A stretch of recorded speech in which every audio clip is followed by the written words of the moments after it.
গতকাল পর্যন্ত ভিক্ষা করে পেট চালানো এক অন্ধ মহিলা কিভাবে রাতারাতি শহরের সবচেয়ে বড় এবং বিখ্যাত হাসপাতালের মালকিন হয়ে উঠলেন।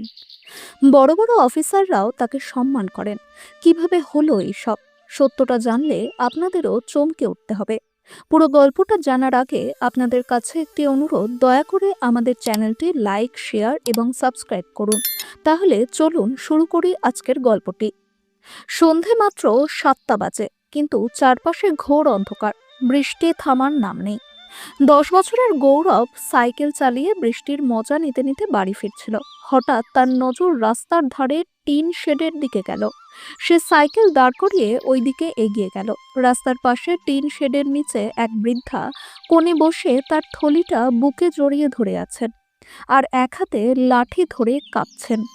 বৃষ্টির ঝাপটায় চারপাশে কোথাও শুকনো জায়গা নেই। বৃষ্টির জলের সাথে তার চোখ দিয়েও জল পড়ছিল। তিনি অশ্রুসিক্ত চোখ বৃষ্টি থামার অপেক্ষা করছিল। কি হয়েছে ঠাকুমা?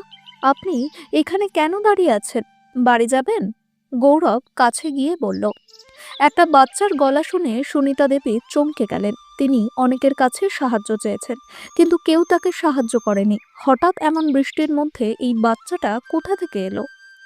বাড়ির কথা শুনে তিনি একটু আবেগ আপ্লুত হয়ে পড়লেন এবং নিজের মনেই বললেন, বাড়ি বলতে তো আর কিছুই নেই আমার। কি হয়েছে ঠাকুমা, বলুন না। আপনার কি কোনো সাহায্য দরকার? গৌরব আবার জিজ্ঞেস করল। তুমি কে? এত বৃষ্টিতে এখানে কি করছো? সুনিতা দেবী তার দিকে মুখ ফিরিয়ে বললেন, আমার নাম গৌরব, পার্ক থেকে খেলাধুলা করে ফিরছে। চলুন আপনাকে বাড়ি পৌঁছে দেব। গৌরব বলল, গৌরব, আমার বাড়ি নেই। আমি এখানে সেখানে ঘুরে বেড়াই। একজন লোক আমাকে এখানে রেখে গেছে, যাতে ছাদের তলাতে থাকতে পারি।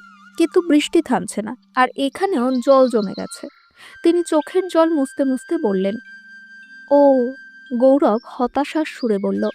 তারপর একটু ভেবে খুশি হয়ে বলল, তাহলে একটা কাজ করুন না, আমার সাথে আমার বাড়ি চলুন। আপনার কাপড়ও ভিজে গেছে, আমার মা আপনাকে নতুন কাপড় দেবে। বাচ্চাটির দয়ার কথা শুনে সুনিতা দেবীর মন ভরে উঠল, কিন্তু তিনি কারো উপর বোঝা হতে চান না। তার আপনজনেরা যখন তাকে ছেড়ে দিয়েছে, তখন অপরিচিতদের কাছ থেকে আর কি আশা করতে পারেন? তাই তিনি গৌরবকে না করে দিলেন। কিন্তু গৌরবও নাছোড়বান্দা। সে বলল, আপনি যদি আমার সাথে না যান, তাহলে আমিও বাড়ি যাব না। শেষে বাধ্য হয়ে তিনি রাজি হলেন। গৌরবের বাড়ি কাছেই ছিল। গৌরব সোজা ভেতরে ঢুকলো। ভেতর থেকে আওয়াজ এলো, কোথায় ছিলি গৌরব? কতক্ষণ ধরে তোকে খুঁজছি। গৌরবের মায়ের রাগী কণ্ঠ শুনে সুনিতা দেবী বাইরে দাঁড়িয়ে পড়লেন। কিছু পুরনো ঘটনা তার মনে পড়ল। তিনি নিজের মনে মনে বললেন, আমার মতো অন্ধকে কেই বা বাড়িতে নেবে? আমি কারো বোঝা হতে পারি না, আর সে তো একটা ছোট্ট ছেলে। আমার এখান থেকে চলে যাওয়া উচিত, এর আগে কেউ বাইরে আসে। এত অপমান সহ্য করার পর আমি আর অপমান সইতে পারবো না। সুনিতা দেবী লাঠি নিয়ে ধীরে ধীরে সেখান থেকে চলে গেলেন। কিছুই দেখতে পাচ্ছিলেন না, কিন্তু বৃষ্টি তখন থেমে গিয়েছিল। তিনি এগিয়ে যেতে থাকলেন। হঠাৎ তার লাঠিতে একটি বেঞ্চের অস্তিত্ব অনুভব করলেন। তিনি নিজের আঁচল দিয়ে বেঞ্চটি মুছলেন, যাতে জল শুকিয়ে যায়, এবং সেখানে বসে পড়লেন। বৃষ্টি থেমে গেলেও শীতের ঠান্ডায় কাঁপছিলেন। নিজের থলের ভেতর থেকে একটি চাদর বের করে তিনি গায়ে দিলেন। এখন রাত গভীর হচ্ছিল। খাওয়ার মতো কিছু ছিল না, তবে এখন তিনি অভুক্ত শোয়ার অভ্যাস করে ফেলেছেন। তাই তিনি নিজের থলি থেকে আরেকটা চাদর বের করে বেঞ্চে বিছিয়ে দিলেন। থলিটা বালিশের মতো মাথার নিচে দিয়ে এবং অন্য চাদরটা গায়ে দিয়ে শুয়ে পড়লেন। তিনি এখন ভগবানের কাছে প্রার্থনা করছিলেন যেন বৃষ্টি না আসে, এবং হয়তো ভগবান তার কথা শুনেও ফেলেছিলেন। সুনিতা দেবী এই জায়গায় ১ বছর ধরে আছেন এবং ১ বছর ধরে ভিক্ষা করে দিন কাটাচ্ছেন। তার মলিন ছেঁড়া কাপড় তার গল্প বলার জন্য যথেষ্ট ছিল।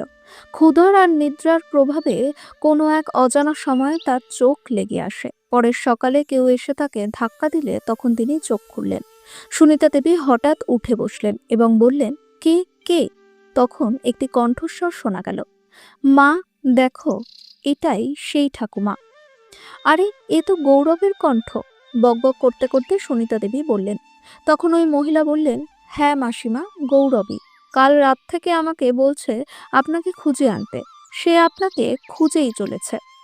আজ পর্যন্ত তাকে এত সম্মান কেউ দেয়নি। তার চোখে জল এসে গেল। তিনি বললেন, আমি দেখতে পাই না, কিন্তু না দেখেও বলতে পারি এই ছেলে নয়, ভগবান। ওই মহিলা বললেন, মাসিমা, এ ভগবান নয়, অনেক দুরন্ত। এই কথায় সুনিতা দেবী হাসতে হাসতে বললেন, আরে, ভগবানও তো দুরন্ত এবং মিষ্টি হয়। মহিলা হেসে বললেন, মাসিমা, আমি এখনই আসছি, আপনার জন্য কিছু নিয়ে আসি, যাতে আপনার এই ভগবান খুশি হয়। এই বলে তিনি পাশের দোকানে চলে গেলেন। ঠাকুমা, আপনি আমাদের বাড়ি থেকে চলে এলেন কেন? জানেন, তারপর থেকে আমি কত খুঁজেছি আপনাকে। গৌরব হালকা অভিমানী স্বরে বলল, আমি তোমার বাড়ির লোকদের বিরক্ত করতে চাইনি, তাই সেখান থেকে চলে এসেছি। কিন্তু দেখো, তুমি তো আমায় খুঁজতে খুঁজতে এখানেও চলে এসেছো। সুনিতা দেবী হালকা হাসি নিয়ে বললেন। গৌরব কিছু বলার আগেই তার মা এসে গেলেন। তিনি চা এবং জলখাবার দিলেন, কিন্তু সুনিতা দেবী নিতে অস্বীকার করলেন। গৌরবও জিদ করল, ঠাকুমা, আপনি তো আমার বন্ধু, তাই নিতেই হবে, না হলে আমি রেগে যাব। সুনিতা দেবী তার কথায় না করতে না পেরে জলখাবার হাতে নিলেন। গৌরবের মা বললেন, মাসিমা, আপনি রাতেও এখানে ঘুমান? সুনিতা দেবী তার দুর্ভাগ্যকে অভিশাপ দিচ্ছিলেন এবং নিজের বাড়ির কথা মনে পড়ছিল। যেখানে জায়গা পাই সেখানেই ঘুমাই। তার শরীর কাঁপছিল। তাই গৌরবের মা বললেন, মাসিমা, আপনাকে দেখে মনে হচ্ছে আপনার জ্বর এসেছে, এই গরম গরম চা খান। গৌরবের মা তার শরীর কাঁপতে দেখে বললেন, মাসিমা, আপনার তো জ্বর হয়েছে। গৌরবের বাবা ডাক্তার। চা জলখাবার খাওয়া সেরে আমাদের সাথে চলুন। গৌরব সঙ্গে সঙ্গে চেঁচিয়ে বলল, হ্যাঁ ঠাকুমা, আমার বাবা ডাক্তার, তিনি সবার ভালো করেন। আরে থাক বাবা, তোমাদের এইটুকুই অনেক। তোমরা আমার জন্য যা করেছো সেটাই যথেষ্ট। সুনিতা দেবী বললেন, মাসিমা, আপনার তো অনেক জ্বর, আপনাকে চলতেই হবে, তাই না গৌরব? গৌরবের মা বললেন, হ্যাঁ মা, ঠাকুমা, তাড়াতাড়ি জলখাবার শেষ করুন এবং আমাদের সাথে চলুন। গৌরব তার পাশে বসে বলল। এত আপন ভাব দেখে সুনিতা দেবীর চোখে জল চলে এসেছিল। তিনি জীবনে প্রথমবার এত সম্মান পেলেন। তাই তিনি চা জলখাবার খেয়ে তাদের সঙ্গে চললেন। মনে মনে ভাবলেন, কি মিষ্টি মেয়ে, যেমন নিজে তেমন ছেলেকেও এমনই সুন্দর শিক্ষায় বড় করছেন। তারা তাকে তাদের বাড়ির পাশেই ক্লিনিকে নিয়ে গেলেন, যেখানে গৌরবের বাবা সুমিত তার চেক আপ করলেন এবং কিছু ওষুধ দিলেন। তিনি ধন্যবাদ জানিয়ে চলে যেতে চাইলে গৌরব বলল, ঠাকুমা, আপনার কম্বল তো ছেঁড়া, এতে কি আপনার ঠান্ডা লাগে না? না, আমার কাছে দুটো কম্বল আছে এবং এসবের তো অভ্যাস হয়ে গেছে। তোমাদের অনেক অনেক ধন্যবাদ। তিনি হাসি মুখে হাত জোড় করে ধন্যবাদ জানিয়ে চলে যেতে লাগলেন। ঠিক তখনই গৌরবের মা রাধিকা তাকে থামিয়ে বললেন, একটু দাঁড়ান মাসিমা। এই বলে তিনি নিজের বাড়ির ভেতরে চলে গেলেন। কিছুক্ষণ পর তিনি বাইরে এলেন এবং তার হাতে একটি কম্বল, একটি কাপড় এবং একটি গদি ছিল। তিনি সুনিতা দেবীর দিকে এগিয়ে এসে বললেন, এই নিন মাসিমা, এই গদি, কম্বল এবং কিছু কাপড় আপনার জন্য, আপনি এটা নিয়ে নিন। আরে না মেয়ে, আমি এইসব কি করব? আমার তো কোথাও স্থায়ী জায়গা নেই। আজ এখানে তো কাল সেখানে, এগুলোই কোথায় কোথায় নিয়ে ঘুরবো? আমার শরীরও তো আর সামলানো যায় না, আর চোখেও তো কিছু দেখি না। সুনিতা দেবী হাত জোর করে বললেন, তাহলে মাসিমা, আপনি একটা কাজ করুন না, আমাদের এখানেই থেকে যান। আপনি অসুস্থও আছেন, গৌরবও ঠাকুমার সঙ্গ পাবে। সুমিত বললেন, না না, আমি এখানে কিভাবে থাকতে পারি? আমার নিজের লোকেরা যখন আমায় ছেড়ে চলে গেছে, তোমরা তো আমাকে এখানে রাখতে চাও। কিন্তু আমি এখন আর কারোর ওপর বোঝা হতে চাই না। তাছাড়া আর জীবনের কতদিনই বা বাকি আছে, যেখানে কাটছে কাটবে। তোমরা আমার জন্য যা করেছো আমি সারা জীবন ভুলবো না, কিন্তু আমি আর কোনো দয়া নিতে চাই না। এই বলে তিনি হাত জোড় করলেন। মাসিমা, আমি আর সুমিত আপনাকে মাসিমা বলে ডেকেছি। আপনি আমাদের মায়ের মতো। আর মা কখনো সন্তানদের জন্য বোঝা হতে পারেন বলেন? তাহলে আপনি কেন নিজের সন্তানদের বাড়িতে থাকার ব্যাপারে না করছেন? রাধিকা বললেন, হ্যাঁ মাসিমা, আমি আর রাধিকা ছোট থেকেই অনাথ। বড়দের সান্নিধ্য কি তা আমরা জানি না। আপনি আমাদের সাথে থাকবেন, তাহলে আমরাও মায়ের উপস্থিতির আনন্দ অনুভব করতে পারবো। তাছাড়া গৌরব ও ঠাকুমার ভালোবাসা পাবে। দয়া করে না করবেন না। সুমিত তার সামনে হাত জোর করে বললেন। এতটা আপন ভাব দেখে সুনিতা দেবীর চোখে জল এসে গেল। তিনি কিছু না বলতেই সুমিত বললেন, আচ্ছা ঠিক আছে মাসিমা, যতদিন আপনি সুস্থ হচ্ছেন ততদিন এখানে থাকুন। তারপর আর আমি আপনাকে জোর করব না। এত ভালোবাসা দেখে সুনিতা দেবী আর না করতে পারলেন না এবং তাদের সাথে থাকার জন্য রাজি হয়ে গেলেন। তিনজনেই বেশ খুশি হলেন। রাধিকা তাকে ভেতরে নিয়ে গেলেন এবং তাকে স্নান করিয়ে পরিষ্কার কাপড় পরিয়ে দিলেন। সুমিত, গৌরব আর রাধিকার সেবা এবং ভালোবাসা পেয়ে তার মন ভরে উঠছিল। তার নিজের ছেলে তাকে এমন সম্মান কখনো দেয়নি যতটা সুমিত আর তার পরিবার তাকে দিয়েছে। তাদের যত্ন আর সেবায় দ্রুত তিনি সুস্থ হতে লাগলেন। বিশ্রাম এবং ভালো খাবারের যত্নে তার স্বাস্থ্যের উন্নতি হলো। ভালো পোশাক এবং ভালো খাবারের কারণে তার চেহারায় পুরনো উজ্জ্বলতা ফিরতে শুরু করলো। সুনিতা দেবী বারবার ঈশ্বরকে ধন্যবাদ জানাতে লাগলেন। এমন কঠিন সময়ে তিনি গৌরব এবং তার বাবা মার সান্নিধ্য পেয়েছেন। একদিন রাধিকা তাকে জিজ্ঞাসা করলেন, মাসিমা, আপনি কিছু মনে করবেন না, আপনার পরিবারের ব্যাপারে জানতে চাই। আপনারও তো ছেলে মেয়ে আছে। আপনি বলছিলেন যে তারা আপনাকে ছেড়ে চলে গেছে, কেন এমন করলো? সুনিতা দেবী চুপচাপ হয়ে গেলেন। সেই ভুলে যাওয়া দিনের স্মৃতিগুলো তার মনে পড়ে গেল এবং তার কষ্টের চাপ স্পষ্ট মুখে প্রকাশ পেল। তাকে চুপচাপ দেখে রাধিকা তার পাশে বসে তার হাত ধরে বললেন, মাসিমা, আপনি বলতে না চাইলে কোনো সমস্যা নেই। না, কিছু পুরনো স্মৃতি মনে পড়ে গেল। তিনি নিজের চোখের জল মুছে বললেন, মেয়ে, পরিবার তো আছে, কিন্তু সবাই জানি না কোথায় চলে গেল। আমি অনেক খুঁজেছি, কিন্তু তাদের কোনো খোঁজ পাইনি। রাধিকা বললেন, কি হয়েছিল মাসিমা? তারা হঠাৎ কেন আপনাকে ছেড়ে গেল? সুনিতা দেবী তার কথা শুনে স্মৃতির মধ্যে চলে গেলেন। সেই দিনগুলো চোখের সামনে ভেসে উঠতে লাগলো, প্রায় 1 বছর আগের কথা। তখন তিনি তার পরিবারের সাথে ছিলেন। পরিবারে 2 ছেলে এবং 2 বৌমা ছিল। স্বামীর সাথে বাকি জীবন তীর্থ করে কাটছিল।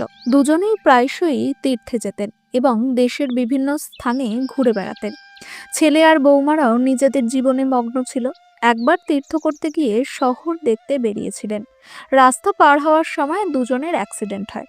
দুজনেই মারাত্মকভাবে আহত হন। তাদের অবস্থা গুরুতর হয়ে পড়ে। সুনিতা দেবীর মাথায় এবং চোখে চোট লাগে। ছেলেরা হাসপাতালে ভর্তি করালেও তার স্বামীকে বাঁচানো সম্ভব হয়নি এবং তার মৃত্যু হয়।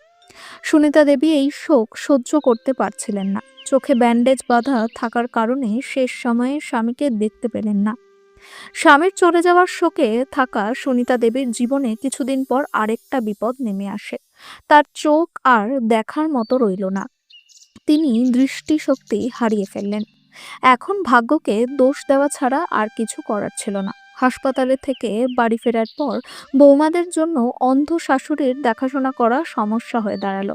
ছেলেরা সারাদিন অফিসে থাকতো, বৌমারা তাদের কাজ একে অপরের উপর ঠেলে দিত। অনেক সময় সুনিতা দেবী খাবারের অপেক্ষায় থাকতেন, কিন্তু সন্ধ্যা পর্যন্ত হয়ে গেলেও কিছু খাওয়া জুটত না। তিনি নিজের কাজ নিজেই করার চেষ্টা করতেন, কিন্তু দেখতে না পাওয়ার কারণে বারবার ধাক্কা খেয়ে পড়ে যেতেন। কখনো উল্টোপাল্টা পোশাক পরতেন। সঠিক হিসাব না থাকায় মাঝে মাঝে বিছানায় জলও ফেলে দিতেন। পড়ে গেলে বৌমারা তাকে নিয়ে হাসতো, কিন্তু সাহায্যের জন্য এগিয়ে আসতো না।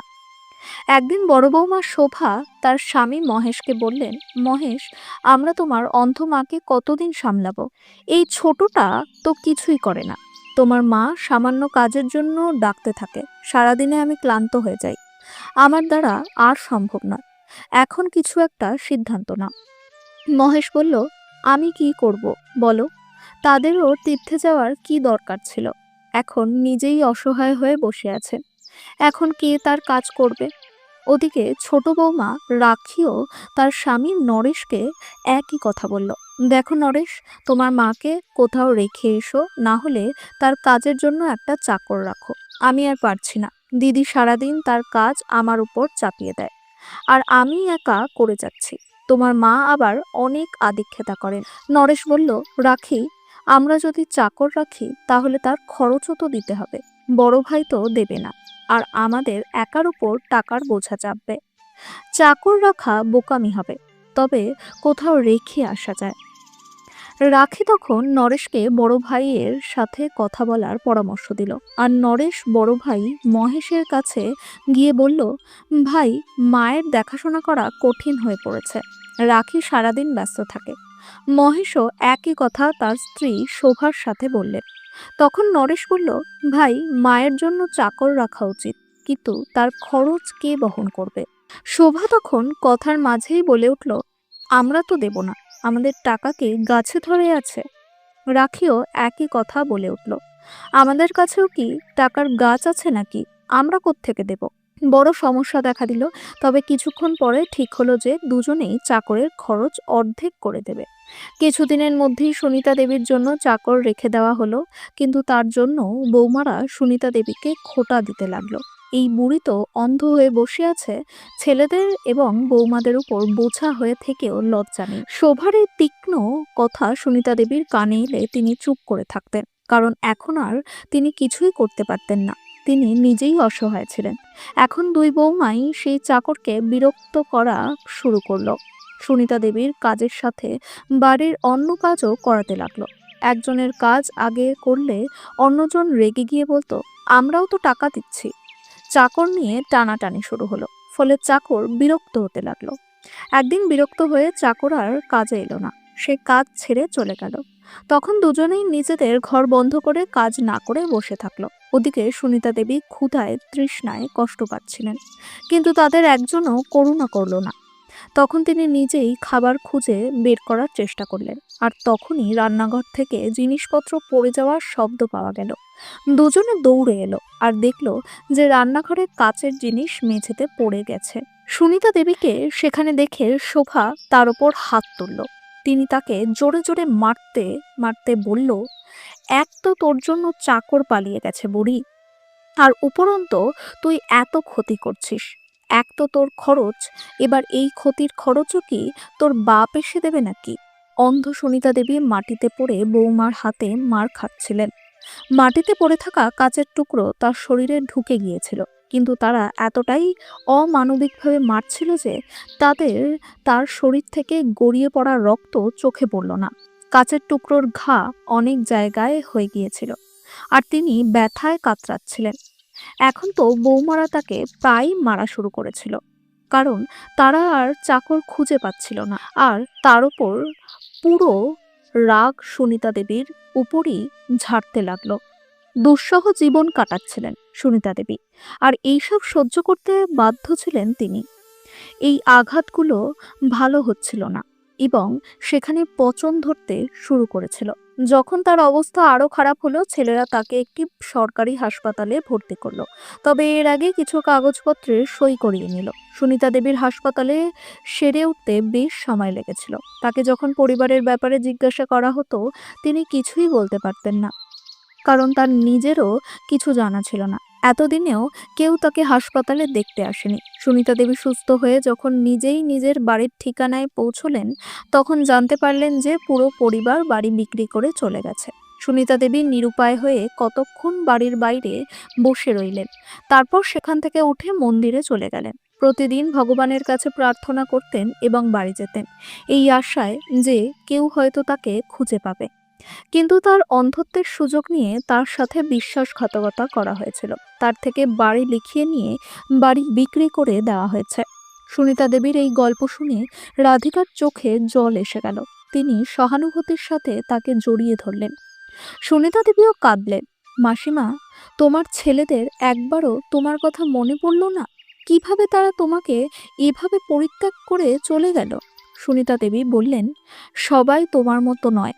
সংস্কার তো আমিও দিয়েছিলাম, কিন্তু বুঝতে পারি না কাকে দোষ দিই, ভাগ্যকে, সন্তানদের, নাকি আমারই সংস্কারকে।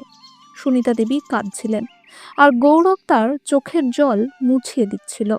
এতটা তো তার নিজের সন্তানরাও করেনি। একদিন গৌরবের বাবা সুমিত এসে বললেন, মাসিমা, একটি চোখের ক্যাম্পের আয়োজন হয়েছে। সেখানে আপনার চোখ পরীক্ষা করে দেখা যেতে পারে আপনি আবার দেখতে পাবেন কিনা। হয়তো কিছু চিকিৎসা করা হলে আপনি আবার দেখতে পাবেন। সুনিতা দেবী বললেন, না, ডাক্তার মানা করেছিলেন। তুমি এত করেছো, এতটাই যথেষ্ট। চিকিৎসার পেছনে অযথা টাকা খরচ করেও লাভ হবে না। সুমিত বললেন, আরে না না মাসিমা, ওটা তো সব গরিবদের জন্য একেবারে বিনামূল্যে। গৌরব খুশি হচ্ছিল যে এখন মাসিমা দেখতে পাবেন। সবাই তাকে চিকিৎসার জন্য রাজি করিয়ে নিল। ক্যাম্পে তার চোখ দেখানো হলো। তখন ডাক্তার বললেন যে ঠিক হওয়ার কিছু সম্ভাবনা আছে, তবে কিছুদিন চিকিৎসা শুরু করে দেখতে হবে। সমীর ডাক্তারের কথায় রাজি হলেন এবং সুনিতা দেবীর চিকিৎসা শুরু হলো। 1 মাসের চিকিৎসার পর ডাক্তাররা বললেন যে দৃষ্টি ফেরত আসতে পারে। সবাই আনন্দে লাফিয়ে উঠল। তারা খুব খুশি হলো। 6 মাসের চিকিৎসার পর সেই দিন এলো যেদিন তার চোখের ব্যান্ডেজ খোলা হবে। তিনি প্রথমে গৌরবকে দেখতে চাইলেন, আর গৌরবকে সামনে দাঁড় করিয়ে তার ব্যান্ডেজ খোলা হলো। ধীরে ধীরে চোখ খুলতে প্রথমে কিছু দেখা গেল না, কিন্তু কিছুক্ষণ পর গৌরবের মুখ দেখা গেল। সে ঠাকুমা বলে তাকে জড়িয়ে ধরল। সুনিতা দেবী তাকে নিজের কাছে টেনে নিয়ে অনেক আদর করলেন এবং বললেন, আমার প্রিয় দেবদূত, এই সব তোর কারণেই হয়েছে। তিনি রাধিকা ও সুমিতকেও ইশারা করে ডাকলেন। তারা এসেও তাকে জড়িয়ে ধরল। সুনিতা দেবীর এক মিষ্টি পরিবার পেয়ে গিয়েছিলেন। চোখ সেরে ওঠায় সুনিতা দেবী খুব খুশি ছিলেন। এখন তার দিনগুলো গৌরবের সাথে খেলতে খেলতে কেটে যেত। এরই মাঝে আরও এক আনন্দের খবর তাদের বাড়িতে এলো। তারা জানতে পারলেন যে রাধিকা আবার মা হতে চলেছেন। এরপর কি ছিল, তিনি তার যত্নের পুরো দায়িত্ব নিজের উপর নিয়ে নিলেন। সুমিত ও রাধিকাও তার ভালোবাসা পেয়ে খুব খুশি ছিলেন। তিনি সব সময় তার খেয়াল রাখতেন এবং অসতর্কতা করলে সামান্য শাসনও করতেন। একদিন তিনি সুমিত ও রাধিকাকে ফ্রি হয়ে তার কাছে আসতে বললেন। তারা রাতের সময় তার ঘরে এলো। সুনিতা দেবী তার আলমারি খুললেন এবং নিজের ও স্বামীর একটি ছবি বের করলেন। তিনি বললেন, তোমাদের দুজনের কারণেই আমি আবার জীবনের যোগ্য হয়েছি। না হলে ভিখারি হয়ে গিয়েছিলাম এবং পথে পথে ঠোকর খেতে বাধ্য হয়েছিলাম। আজ এই ছবিটিকে চোখে দেখে তাকে স্মরণ করতে পারছি। সব তোমাদের জন্যই সম্ভব হয়েছে। তারা তার কথা শুনে হাসল এবং বলল, মাসিমা, আমরা তো ভগবানের তৈরি পুতুল। তিনি যা করাতে চান সেটাই করি। আমরা কিছুই করিনি। কৃতজ্ঞতা তো তারই। আর আমরা সোনাকে পেয়ে একজন মা আর গৌরবেরও একজন ঠাকুমা পেয়ে গেল। সুনিতা দেবী তাদের কথা শুনে হাতে ধরা ছবিটি খুলতে শুরু করলেন। এটি দেখে দুজনেই অবাক হয়ে গেল। কেন তিনি এভাবে করছেন? সুনিতা ছবিটা খুলে তার পেছন থেকে কিছু কাগজপত্র বের করলেন, যা দেখে দুজনেই অবাক হয়ে বলল, মাসিমা, এ কি? সুনিতা দেবী হাসি মুখে বললেন, এগুলো সেই জমির কাগজপত্র যা আমার সন্তানরা জানতো না। এই জমি আমরা তীর্থযাত্রায় যাওয়ার আগে নিজেদের গ্রাম থেকে বিক্রি করে কিনেছিলাম। আমরা এই শহরেই তা কিনেছিলাম এবং তীর্থ থেকে ফিরে আসার পর সন্তানদের উপহার দিতে চেয়েছিলাম। কিন্তু তাদের আচরণ দেখে আমার মন বদলে যায়। আমি সব সময় এই ছবিটা আমার সাথে রাখতাম। হাসপাতালেও এটি আমার কাছে ছিল। এখন আমি এই জমি তোমাদের ও তোমাদের ভবিষ্যতের সন্তানদের জন্য উপহার হিসেবে দিতে চাই, কারণ তোমরাই আমার সন্তান। এতটা আমার জন্য কেউ করতে পারে না। এটা তোমাদের জন্য আমার ভালোবাসা ও উপহার। দুজনেই একে অপরের দিকে বিস্ময় নিয়ে তাকালো। কিছুক্ষণ পর তারা বলল, না মাসিমা, আমরা এটি নিতে পারবো না। আমরা কোনো লোভে আপনার জন্য এইসব করিনি। তাহলে এর মানে তোমরা আমাকে তোমাদের মা বলে মনে করো না? সুনিতা দেবী দুঃখের সাথে বললেন, না মাসিমা, এমন নয়। কিন্তু আমরা এটা নিতে পারি না। আমরা নিঃস্বার্থভাবে আপনার সেবা করেছি। তবে আমরা একটি কাজ করতে পারি। যদি আপনি চান, আমরা এই জমিতে একটি হাসপাতাল তৈরি করতে পারি। সুমিত বলল। এই কথা শুনে সুনিতা দেবীর মুখ উজ্জ্বল হয়ে উঠল। কিন্তু তিনি বললেন, কিন্তু হাসপাতালের জন্য তো অনেক টাকা লাগে। এত টাকা কোথায় পাবো? সুমিত কাগজপত্রে জমি দেখে বলল, মাসিমা, এই জমি বেশ বড়। আমরা এর অর্ধেক বিক্রি করে সেই টাকা শেয়ার মার্কেটে বিনিয়োগ করতে পারি। যাতে টাকা বাড়ে, তারপর সেই টাকায় হাসপাতাল তৈরি করা সহজ হবে। সুমিতের এই ভাবনায় সুনিতা দেবী খুব খুশি হলেন। তিনি তৎক্ষণাৎ অনুমতি দিলেন।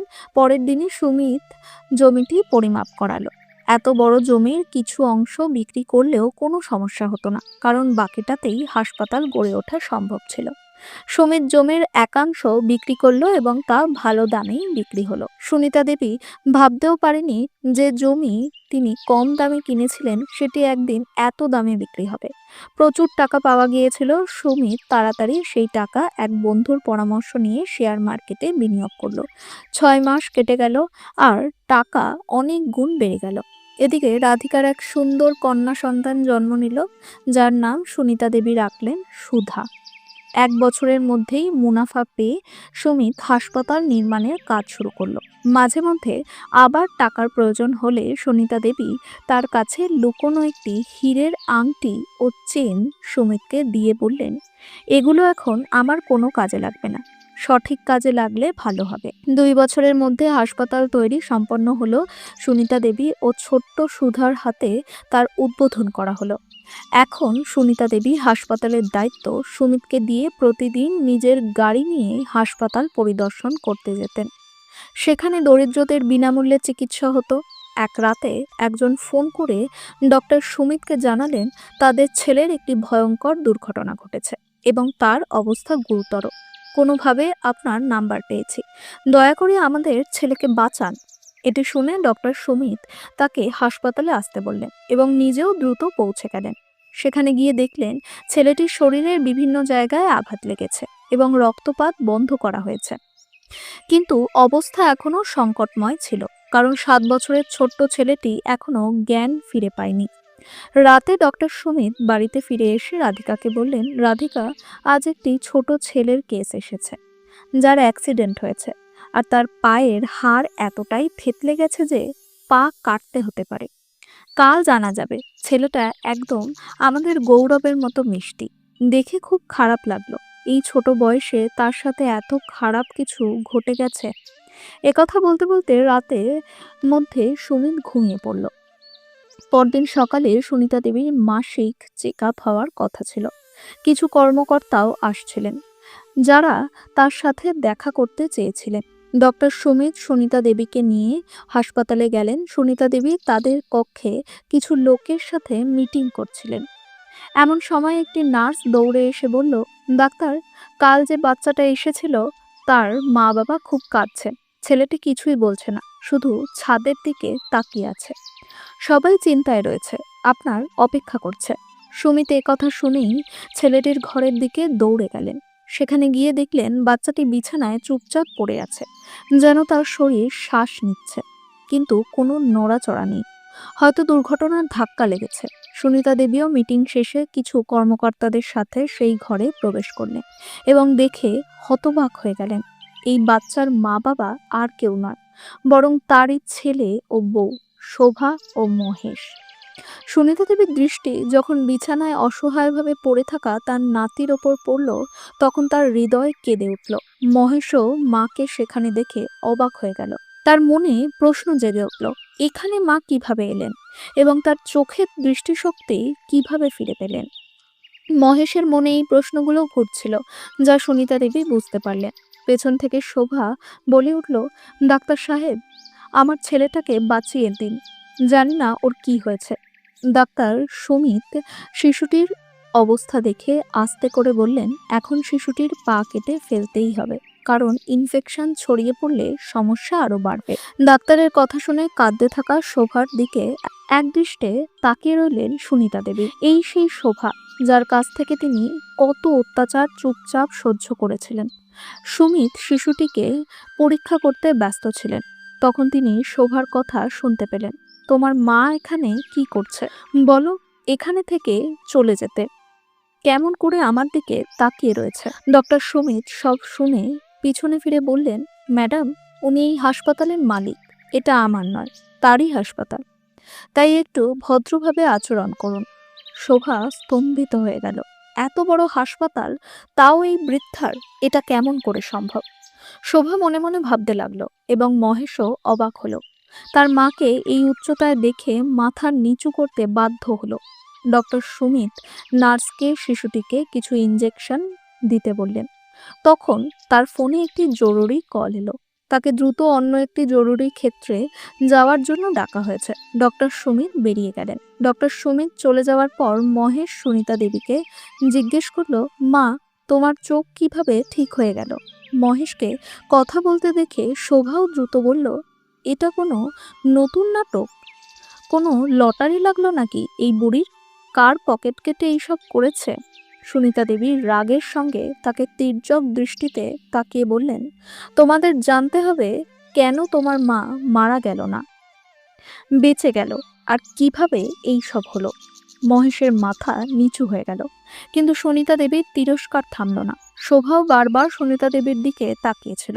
মহেশ মিথ্যে বলে পরিস্থিতি সামলানোর চেষ্টা করে বলল, মা, আপনি কোথায় ছিলেন?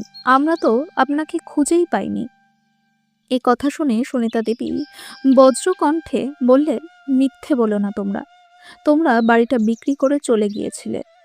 মিথ্যে কথা বলে ভুল কাগজে আমাকে সই করিয়েছিলে। যখন আমি ফিরলাম, প্রতিবেশীরা বলল তোমরা কবে চলে গেলে তা কেউ জানেও না। বলো, আমি কি মিথ্যে বলছি? তখনই হাসপাতালের নার্স একটি বিল নিয়ে এসে মহেশের হাতে দিয়ে বললেন, এই হাসপাতালের বিল, অপারেশনের জন্য এই বিল পরিশোধ করতে হবে। এটা শুনে দুজনেই অবাক হয়ে গেল, কারণ তাদের কাছে তখন কোনো টাকাই ছিল না।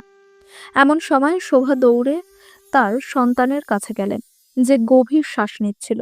আতঙ্কিত শোভা সন্তানের দিকে তাকিয়ে বারবার ডাকতে লাগলেন, কিন্তু তার শরীর কোনো সাড়া দিচ্ছিল না। শোভা সুনিতা দেবীর কাছে এসে কাঁদো কাঁদো গলায় বলল, মা, দয়া করে ডাক্তারকে ডেকে আনুন, প্লিজ মা। আপনি তো এখানকার মালিক।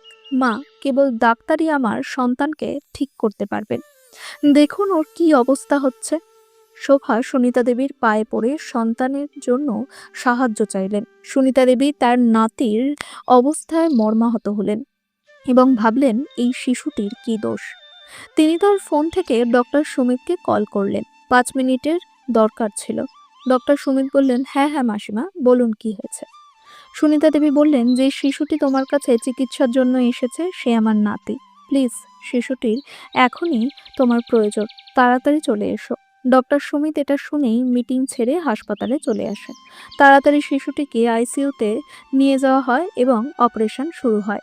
ইনফেকশন অনেকটা ছড়িয়ে পড়েছিল, যা ঠেকাতে শিশুটির পা কেটে ফেলতে হয়, তবে শিশুটির প্রাণ বাঁচানো সম্ভব হয়। অপারেশন চলাকালীন শোভা ও মহেশ তার সামনে হাত জোড় করে দাঁড়িয়েছিলেন। শোভা হাত জোড় করে ক্ষমা চাইতে চাইতে বললেন, মা, আমাকে ক্ষমা করে দিন, খুব বড় ভুল হয়েছে। আপনাকে যে কষ্ট দিয়েছি তার জন্য আমি অপরাধী। আপনার উপর এত জুলুম করেছি, এর যে শাস্তি পাওয়া উচিত তা যথেষ্ট নয়। কিন্তু সুনিতা দেবীর আজ আর কোনো ক্ষমার প্রয়োজন ছিল না। তারা ক্ষমা করতে একেবারে অস্বীকার করলেন। মহেশ কান্না করতে করতে বলল, মা, আজ আপনি না থাকলে আমরা কি করতাম জানি না। আমার ছেলের চিকিৎসা সঠিক সময়ে হয়ে গেছে। মা, আমরা ক্ষমা প্রার্থী। কিন্তু কিশোরজি কিছুই বললেন না। ডাক্তার বাইরে এসে জানালেন যে বাচ্চা এখন বিপদমুক্ত। মহেশ ও শোভা ডাক্তারকে ধন্যবাদ জানালেন। তখন ডাক্তার সুমিত বললেন, এনাদের ধন্যবাদ দিন, ওনারা বলার জন্যই সব হয়েছে। শোভা লজ্জায় চোখ নিচু করলেন। তার কৃতকর্মের কথা মনে পড়ে গেল এবং তিনি উপলব্ধি করলেন কতটা ভুল করেছিলেন। ঠিক তখন পেছন থেকে আওয়াজ এলো, ভাই। আরে, আমি বুঝতে পারিনি তোমার ফোন এসেছিল যখন আমি বাইরে ছিলাম। নরেশ এসে মাকে দেখে হতবাক হয়ে গেল। তার সঙ্গে তার স্ত্রী রাখিও ছিল। মহেশ রাগে বলল, আমি জানি তুমি ফোন কেন ধরনি, কারণ তুমি ভেবেছিলে আমি টাকা চাইতে ফোন করেছি। আজ সেই মাই কাজে এলেন, যাকে আমরা বিপদে রেখে দিয়েছিলাম। আমি বাবা মায়ের মূল্য বুঝতে পেরেছি। আর তোমার মতো ভাইয়ের লজ্জা হওয়া উচিত যে দুঃখের সময়ও কাজে আসলো না। মহেশ সুনিতা দেবীর সামনে হাত জোর করে দাঁড়িয়েছিল। মহেশ নরেশকে জানায় কিভাবে তার মাই তাকে সাহায্য করেছেন এবং তার ছেলে বেঁচে গেছে। যে মাকে আমরা বোঝা মনে করে ঘর থেকে তাড়িয়ে দিয়েছিলাম, আজ সেই মা এই কোটি টাকার হাসপাতালের মালিক। এই কথা শুনে দুজনের চোখ বিস্ময়ে ছানা বড়া হয়ে গেল। দুজনে বলল, মা, আমাদের ক্ষমা করো, এখন আমাদের সঙ্গে চলো। এটা শুনে সুমিত অবাক হয়ে তাদের দিকে তাকালো। আর সুনিতা দেবী হেসে বললেন, আমি আমার ছেলে বৌমা এবং নাতি নাতনিদের সঙ্গে খুব ভালো আছি। নিজের সন্তানের খেয়াল রেখো, এই কথা বলে তিনি সেখান থেকে চলে গেলেন। তার কথা শুনে সুমিত হাঁফ ছেড়ে বাঁচল, কারণ সে তার মাকে হারাতে চায়নি। সুনিতা দেবী সেখান থেকে গাড়িতে চড়ে বাড়ির দিকে রওনা দিলেন। আর চার ছেলে বৌমারা তাকে চলে যেতে দেখল। সুনিতা দেবী একসময় বিপদে পড়েছিলেন, তখন এই ছেলেরা তাকে ছেড়ে চলে গিয়েছিল। আজ ভাগ্য তাদের সঙ্গ ছেড়ে দিলেও সুনিতা দেবী সাহায্যের হাত বাড়িয়ে দিয়েছিলেন। বন্ধুরা, আপনাদের এই গল্পটি কেমন লাগলো মন্তব্যে অবশ্যই জানান। গল্প ভালো লাগলে ভিডিওটি লাইক করুন আর বন্ধুদের সঙ্গে শেয়ার করতে ভুলবেন না। আর হ্যাঁ, আপনি এই ভিডিওটি কোথা থেকে দেখছেন, আপনার প্রিয় শহর বা গ্রামের নামও কমেন্টে লিখুন। আপনার প্রিয় শহর বা গ্রামের নামও কমেন্টে লিখুন। এমনই আরও হৃদয় ছোঁয়া গল্প শুনতে আমাদের চ্যানেলটি সাবস্ক্রাইব করতে ভুলবেন না। পরবর্তী গল্পে আবার দেখা হবে।